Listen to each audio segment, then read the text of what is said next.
ANKR versus Flux, c'est le versus que je vous propose aujourd'hui en ce mercredi 8 janvier 2025. Quelle est la crypto qui dominera le Web3 en 2025? On va voir tout ça dans cette vidéo. C'est deux cryptos qui sont beaucoup revenus en commentaire. Et donc, je vais analyser les deux simultanément sur la partie à la fois fondamentale et également graphique, en vous donnant mes prévisions en termes de zone de sortie et vous dire exactement quelle est laquelle des deux qui, selon moi, est la plus intéressante. On va voir tout ça dans cette vidéo. Juste avant ça, si c'est pas déjà fait, n'hésite pas à t'abonner, à laisser un petit pouce bleu pour ne rater aucune des vidéos. Dès demain matin, je te ressors une vidéo justement sur le marché des cryptos sur BTC et qu'est-ce qui se passe actuellement sur la baisse généralisée sur le marché. Dès demain, tu seras informé. N'hésite pas à t'abonner pour ne rien rater. Alors on est parti directement, comme d'habitude, quelques petites slides très rapides pour que vous compreniez globalement l'envers du décor ANKR et Flux. Alors qui dominera la Web3? Deux projets clés de l'infrastructure décentralisée. ANKR, l'essentiel. Alors ANKR, je vous ai déjà fait une vidéo complète sur la chaîne, si vous voulez la retrouver, n'hésitez pas à aller sur la chaîne YouTube pour la retrouver. Alors ANKR, l'objectif est de simplifier l'accès aux blockchains. C'est pas plus compliqué que ça.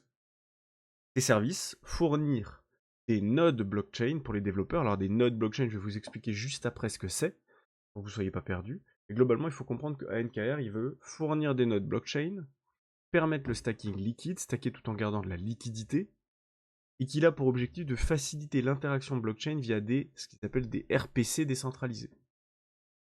L'adoption, actuellement, on a déjà des partenariats avec Binance, Polygon, Avalanche, qui facilitent l'adoption d'ANKR. Les nodes blockchain, qu'est-ce que c'est? Les nodes, ce sont des ordinateurs qui vont stocker, valider et sécuriser les transactions de la blockchain. Alors pourquoi est-ce que c'est important d'avoir des nodes blockchain? Pour une question de transparence, déjà, tout est vérifiable dans la blockchain grâce à ces ordinateurs qui vont stocker, valider et sécuriser les transactions. On a un aspect de décentralisation, on n'a pas de contrôle de la part d'une institution particulière, chaque ordinateur va posséder une partie de l'information de la blockchain. Et du coup, ANKR aujourd'hui, son objectif c'est de simplifier l'accès aux nodes, donc simplifier l'accès aux ordinateurs qui stockent, valident et sécurisent les interactions blockchain, pour les développeurs qui n'ont pas de matériel ou de compétences techniques. Flux, de son côté, l'objectif est d'offrir un cloud computing décentralisé. Ces services, faire de l'hébergement d'applications Web3 et d'hébergement d'applications traditionnelles, avoir une marketplace sur laquelle on va pouvoir louer et également fournir des ressources informatiques, et ça se présente comme une vraie alternative à AWS, donc Amazon Web Services, et Google Cloud. Je vous dis tout de suite, Amazon Web Services, c'est colossal en termes de marché actuellement. L'adoption, actuellement on a une croissance qui est plutôt rapide dans l'hébergement d'applications blockchain, et donc il y a un vrai besoin. Et Flux arrive au bon moment, est positionné sur quelque chose qui a un gros marché, un fort potentiel. Alors maintenant, quels sont les points forts de chaque projet? Concernant ANKR, l'avantage c'est que c'est déjà adopté par des blockchains majeures, comme Ethereum, Binance Smart Chain, Avalanche. Ça fournit des solutions qui sont variées avec du stacking liquide, des nodes décentralisés et des RPC pour aider les développeurs.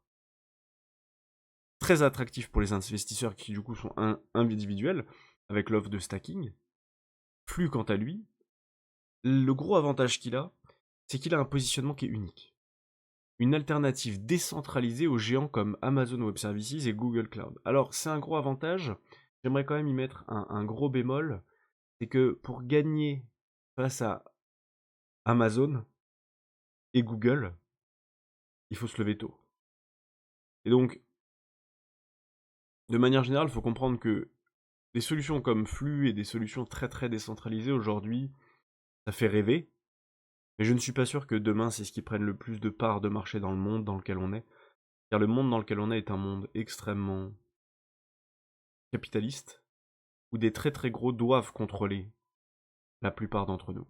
Et c'est comme ça que tourne le monde, c'est comme ça que ça fonctionne. Je dis pas que je suis d'accord ou que je suis pas d'accord, je dis juste que c'est comme ça que ça fonctionne. Deuxième gros point fort de Flux, un écosystème très robuste.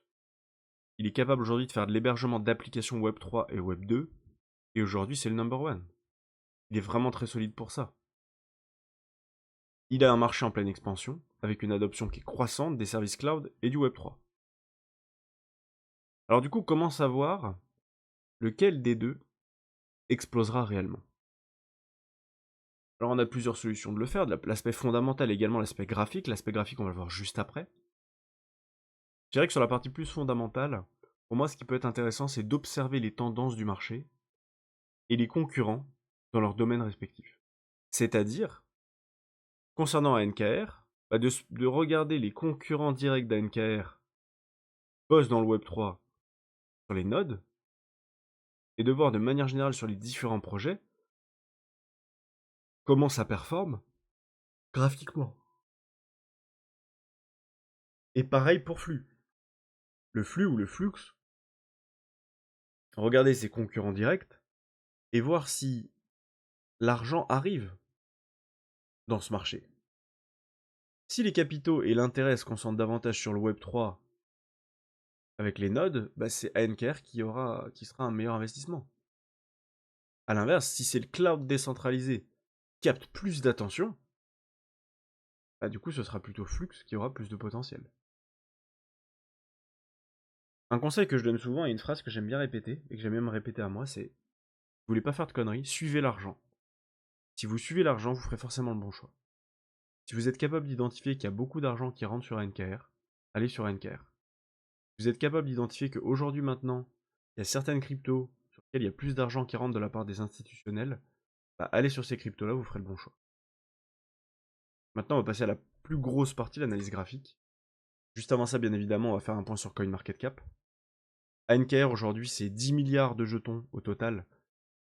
Les 10 milliards de jetons ont été déjà distribués. La crypto existe depuis 2019, elle a connu un gros cycle en 2021, grosse correction, mais la correction a été plus faible que la hausse entre 2019 et 2021. Et si vous voulez le checker, vous avez leur site internet directement sur CoinMarketCap et leur white paper pour avoir plus d'infos, si vous voulez avoir plus d'informations directement. Si on regarde du côté de Flux, il a 377 millions de tokens. L'intégralité des tokens ont été distribués. On a une légère différence entre ici l'offre totale et l'offre maximale, mais globalement tout est distribué. La crypto est sortie également en 2019, enfin non, 2018 même. Elle a connu une énorme phase d'accumulation, gros pump en 2021, nouvelle énorme phase d'accumulation. Et donc là, on pourrait connaître un deuxième gros cycle. Donc jusqu'à maintenant, on ne peut pas en mettre un devant l'autre. Pour l'instant, les deux sont très intéressants, et on va voir jusqu'au bout si les deux restent très intéressants. En termes de volume en 24 heures, ANKR ça représente 8,72% de son market cap, plus ça représente 7%. Quasiment la même chose. En termes de market, lui est sur toutes les grosses plateformes, ANKR aussi. Donc maintenant, la seule chose à vérifier, c'est d'un point de vue graphique, technique, que nous proposent les cryptos. On va commencer par ANKR. Je suis en weekly, l'objectif c'est de faire du long terme. Les objectifs minimums, vous les spécifiez ici. Alors, la problématique qu'on a, c'est que pour l'instant, on est dans un range, cassure à la hausse, réintégration. Derrière, je retente un comeback, je me refais rejeter. Donc là, on est plutôt dans une structure qui n'est pas terrible, à très court terme. L'objectif à court terme, c'est de pousser vers le bas. Maintenant, est-ce qu'on va aller aussi bas? Ça semble très peu réaliste. L'objectif, ça va être plutôt maintenant de trouver des zones de rebond dans les imbalances qu'on a ici. Là, on a des imbalances importantes. Si je prends un peu plus de recul, on a une énorme imbalance qui est ici. On est en plein dedans, on est en train de la travailler. Imbalance, oui.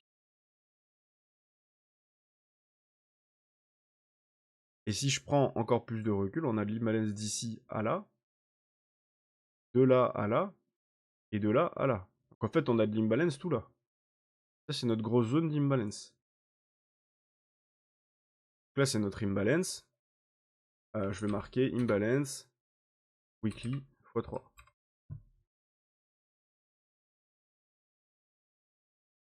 Donc on a de la place encore pour corriger.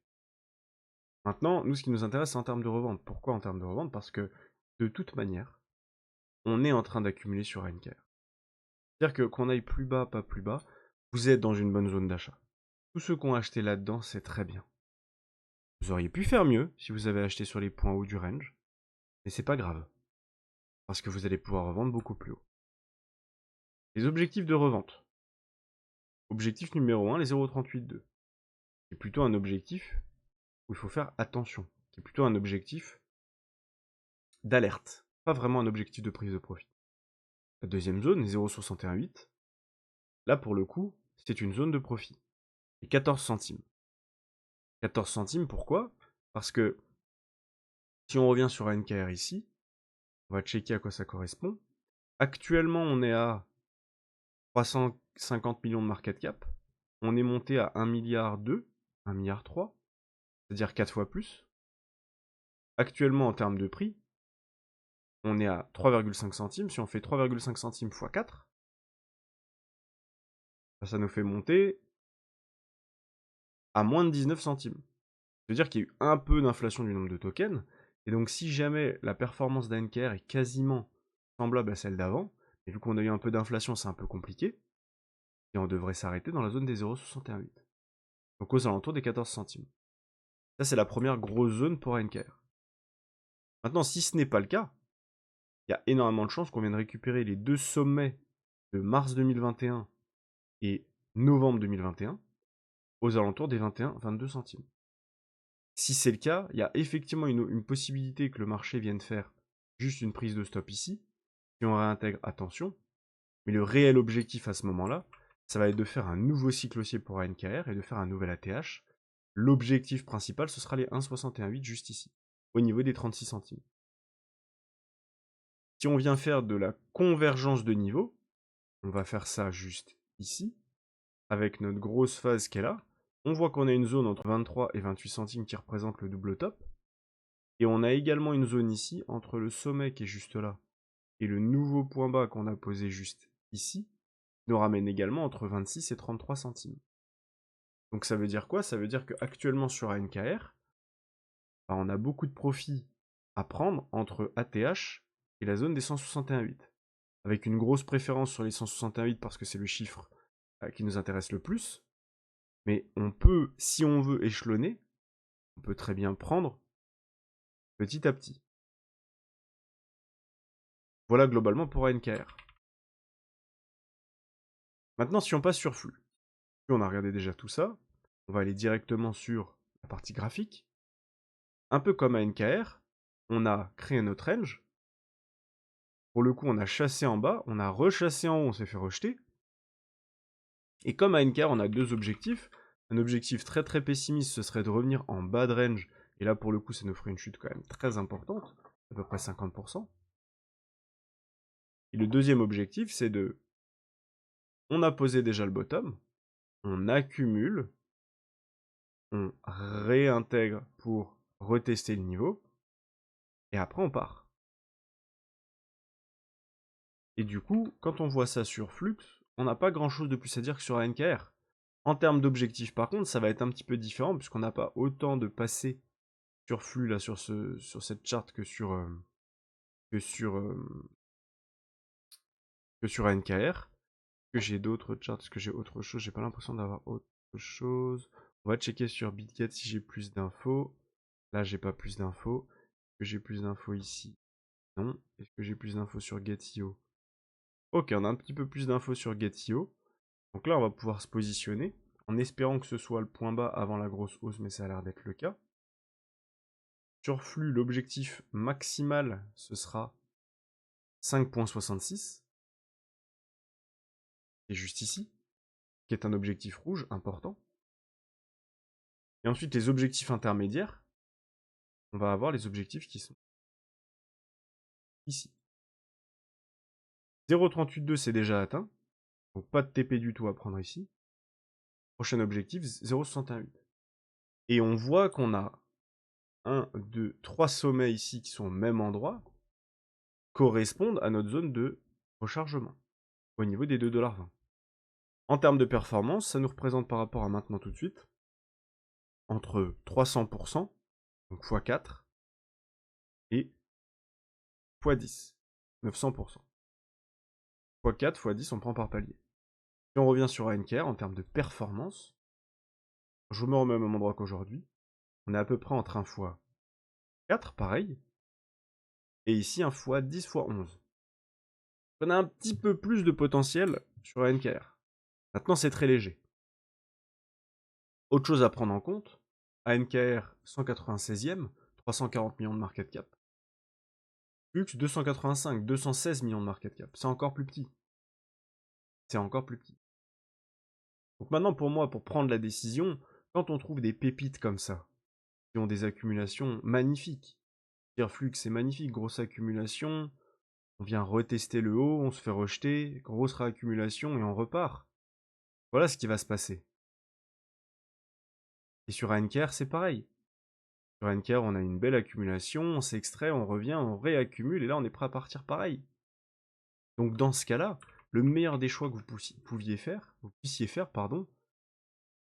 c'est vous diversifier. Vous diversifier et observer quel est le scénario, ou en tout cas quelle est la catégorie d'actifs qui va performer le plus. Et pour ça, pour être le plus précis possible, et c'est moi ce que je fais au quotidien, et c'est pour ça que j'aide le mieux mes élèves à choisir les bons actifs, c'est prenez-vous les ANKR, prenez la spécialité de ANKR, et vous listez les concurrents. Listez les concurrents. Une fois que c'est fait, vous observez la performance moyenne des concurrents. Et après, vous faites la même chose pour Flux. Une fois que vous avez fait ça, vous verrez quelle est la catégorie d'actifs qui performe le plus et sur lequel il y a le plus d'argent qui arrive. Si vous vous rendez compte, vous prenez la moyenne des actifs comme ANKR et la moyenne des actifs comme Flux. Si vous voyez qu'il y a ça c'est les actifs qui sont concurrents à ANKR qui font ça. Si vous voyez Flux qui fait les actifs concurrents de Flux qui font plutôt ça, bon bah vous savez qu'il faut plutôt aller sur les actifs qui sont dans le Web3 comme ANKR. Si c'est l'inverse, bah, il va falloir plutôt aller sur les actifs comme Flux qui font la décentralisation de cloud dans le Web3. Donc voilà pour cette vidéo, écoutez, j'espère que ça vous aura plu pour ce beau versus où au final on a deux super projets. Fondamentalement c'est génial et techniquement, graphiquement on a des super accumulations, on n'a pas beaucoup de points négatifs. Je vous ai présenté vraiment deux pépites ici. Donc j'espère que cette vidéo vous aura plu entre ANKR et Flux. Qui dominera le Web3 et surtout quel est le type de projet qui prendra le plus de place sur ce marché. J'espère que ça vous aura apporté des précieux conseils pour faire vos propres analyses. C'était Kevin, je vous souhaite une belle journée, une belle soirée. Et moi je vous dis à très vite pour une prochaine vidéo, n'hésitez pas à vous abonner. Ciao.